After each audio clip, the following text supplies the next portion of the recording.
সালাম আলাইকুম। দেবিদ্বারে হাসনাত আবদুল্লাহ আপনার ইউনোদের ডেকে বলছে যে কিছু ইউনিয়ন পরিষদ আর হচ্ছে আপনার মানে ইউনো আর হচ্ছে আপনার এই যে কিছু পৌরসভা আর হচ্ছে কিছু ইউনিয়ন ইউনিয়ন নিয়ে আপনার আর কিছু গ্রাম এই নিয়েই তো একটা ডিস্ট্রিক্ট চলে বা হয়। তো হাসনাত আবদুল্লাহ টিউনুদের নিয়ে বসছিল। তো উনি বলছে যে যারা দুর্নীতি করতেছেন বা যারা দুর্নীতি করবেন আজকে থেকে আমি আগের সব কিছু ভুলে যান। আমার হাসনাত আবদুল্লাহর এই কথাটা খুবই ভালো লাগছে যে আগে আগে কী করছেন ভুলে যান। হ্যাঁ, আমিও বলবো, মানুষ বিয়ে করার আগে বলে না যে আগে কী করছো ভুলে যাও, এখন থেকে ঠিক থাকবা, এখন থেকে ঠিক থাকবা, আর সামনে কী করবা এটা দেখবো। কারণ তুমি আমার লাইফে আগে ছিলা না, এখন থেকে তুমি আমার লাইফে আসো, আমি দেখবো যে তুমি কি করো। হাসনাত আবদুল্লাহ এটাই বুঝাইতে চেয়েছে যে এখন তুমি আমার লাইফে আসো, আমি তোমার লাইফে আসি, তুমি কি করো। আগে তো ওই যে হাসনাত আবদুল্লাহ এইভাবেই বলছে কথাটা, আগের কথাগুলো আমার, এই কথাটা হাসনাত আবদুল্লাহর। মানে নতুন বিয়ে করার পরে বউ তো মানে সরি, মানে নিয়ার দিয়ে মশারি টাঙ্গাই দাও। হুম, তারপরে তার কোনো খবর রাখো না।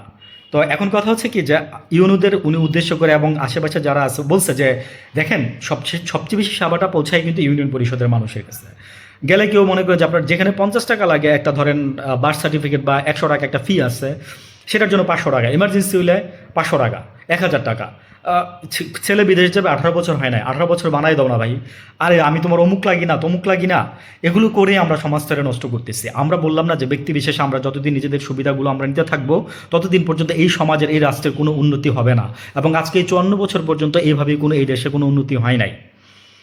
একটাই কথা, ব্যক্তি বিশেষে আমরা উন্নতি চাইছি বলে এই দেশে আজকে 54 বছরে কোনো উন্নতি হয় নাই। আওয়ামী লীগ বিএনপির দোষ দেওয়া লাভ নাই, কোনো নেতারে দোষ দেওয়া লাভ নাই। আমরা যেই দোষগুলো দিই না এগুলো হচ্ছে জাস্ট মানে আমরা দৃষ্টিতে দেখতেছি তাই বলতেছি, কিন্তু মূল মূল যেখানে আমাদের প্রবলেম সেটা হচ্ছে আমাদের প্রবলেম হচ্ছে আমাদের নিজেদের মধ্যে। আমরা নিজেরা ভালো হইতে পারি নাই আজকে পর্যন্ত 54 বছরে। আমাদের নিজেদের লোভ লালসা, আমরা ভালো হইতে চাইলেও আমার পিছন থেকে আমার খারাপ আর একটা লোক এসে বলে যে টান দিয়ে ধরে বলে যে ভালো হইস না, ভালো হইয়া লাভ কি। একটা এক্সাম্পল দিই বাস্তব থেকে। আমার বাবা যখন, হ্যাঁ, আমার বাবা তো সচিব হয়ে রিটায়ার্ড করছে, deputy controller general of accounts ছিলেন। তো উনি হবিগঞ্জে যখন চাকরি করে তখন ওনার এই হবিগঞ্জের চুনারোগেটের চেয়ারম্যান ওনাকে একটা মামলা দিছিল। আমি এর আগে আমার এক ভিডিওতে আমি একটুখানি বলছিলাম। আমার বাবার এই প্রমোশনটা পাইতে আমার তিন বছর বাবার আমাকে ওয়েট করতে হয়েছিল, বিকজ এটার মামলা হয়েছিল এবং আমার বাবা জিতে আসছিল সেখান থেকে। আমার বাবা জিতে এসে আমার বাবা এর আগে আর্মিতে ছিল।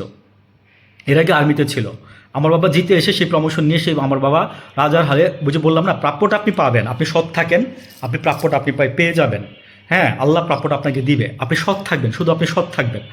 মরে গেলে আপনি আপনি আপনি জান্নাতি হবেন।